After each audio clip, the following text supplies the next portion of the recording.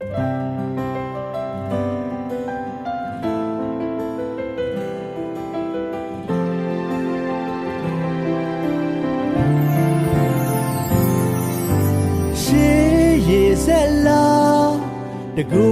ရှင်လေးလားကိုစိတ်ကူးအိမ်မက်တိုင်းမှာရင်ခုန်ခြင်းနဲ့မင်းဖန်ဆင်းခဲ့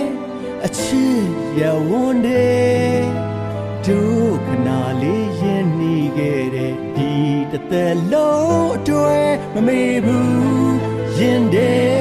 အလားဆုံးအရေးကလေးနေတိုင်းညတိုင်းအချိန်တိုင်းပါပဲမင်းကြောင့်လေးပဲတွေ့ပြီးနေတယ်မင်းကြောင့်လေးပဲတွေ့ပြီးပြောတယ်မင်းကြောင့်လေးနဲ့ကိုယ်အိမ်မက်တွေရှင်ပန်းရင်နဲ့အကြောင်းမျိုးနဲ့စိတ်ညစ်ခဲ့ရင်လေ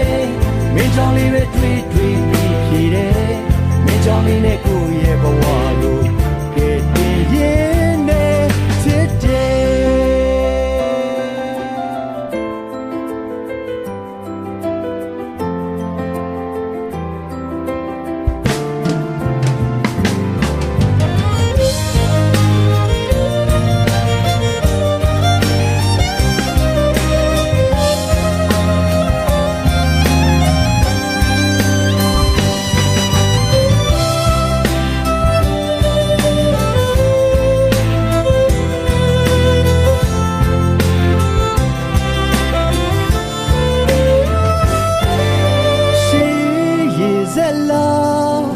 တကူရှင်လေးလားကိုစိတ်ကူးအိမ်မက်တိုင်းမှာရင်ခုန်ခြင်းနဲ့မင်းဖန်ဆင်းငယ်အချစ်ရဝန်းတဲ့